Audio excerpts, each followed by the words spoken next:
Breaking news చూస్తున్నాం. 2014 ఎన్నికలలో 2 కోట్ల ఆస్తిని అఫిడవిట్ లో చూపిన మహిపాల్ రెడ్డికి ఇవాళ 2000 కోట్లు ఎలా వచ్చాయో బహిరంగ చర్చకు రావాలన్నారు పటాన్చెరు బీజేపీ ఎమ్మెల్యే అభ్యర్థి నందీశ్వర్ గౌడ్. ఇక బీఆర్ఎస్ నేతలు ఆలయ భూములను, ప్రభుత్వ భూములను, చెరువులను, దొంగ డాక్యుమెంట్లను సృష్టించి కోట్లు కాజేశారని ఆరోపించారు. తనకు బీజేపీ అధిష్టానం ఎమ్మెల్యే అభ్యర్థిగా ప్రకటించడం అదృష్టంగా భావిస్తున్నానన్నారు. గతంలో తాను ఎమ్మెల్యేగా ఉన్నప్పుడు ఎన్నో అభివృద్ధి కార్యక్రమాలు చేపట్టడం జరిగిందన్నారు. ప్రస్తుత ఎమ్మెల్యే గూడెం మహిపాల్ రెడ్డి నియోజకవర్గ అభివృద్ధికి చేసిందేమీ లేదన్నారు.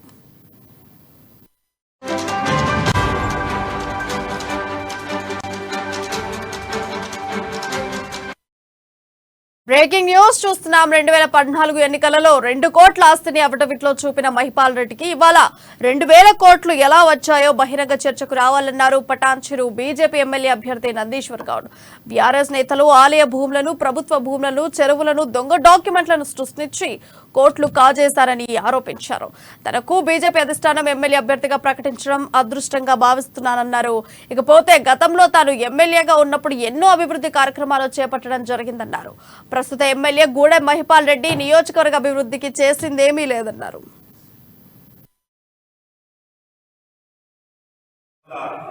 మరి ఎన్నో అభివృద్ధి కార్యక్రమాలు ఇవాళ 100 బెడెడ్ హాస్పిటల్ అనుకోండి, పటాన్చెరులో మోడల్ బస్ స్టాండ్ అనుకోండి, ఇవాళ కేంద్రం నుండి నిధులు తీసుకొచ్చి మరి ఇవాళ ఈ మోడల్ స్కూల్స్ ఏవైతే ఉన్నాయో వెలవెల కానీ, చుల్లారం కానీ, చిన్నారం కానీ ఎన్నో 6 మోడల్ స్కూల్స్ నేను పటాన్చెరు నియోజకవర్గంలో బ్రహ్మాండమైన స్కూల్స్ కూడా కట్టేయడం జరిగింది.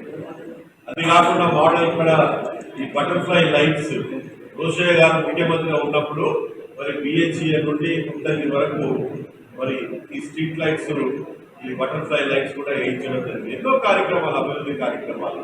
ఇవాళ స్కూల్ బిల్డింగ్ అనుకోండి, ఇవాళ బీద వాళ్ళకి ఇల్లు, ఇందిరా ఇల్లు అనుకోండి, చేనేత యూఆర్ఎం కింద కట్టించినటువంటి ఇల్లు అనుకోండి, ఇవాళ ఎన్నో కార్యక్రమాలు మరి నేను ఎమ్మెల్యేగా ఉన్నప్పుడు చేసినటువంటి అభివృద్ధి ఇవాళ కనబడుతుంది. కాదని చెప్పానండి ఇప్పుడున్న శాసనసభ. ఆయన ఏం చేసింది పటాన్చెరు? నేను 100 బెడెడ్ హాస్పిటల్ కట్టించిన అని చెప్తా ఉంటాను. ఆయన ఇవాళ పటాన్చెరులో బ్రహ్మాండమైన బస్ స్టాండ్ కట్టించిన అని చెప్పగలుగుతున్నాను. ఇవాళ ఆయన ఏం చెప్తాడు? ఇవాళ ఏం చేయించిన?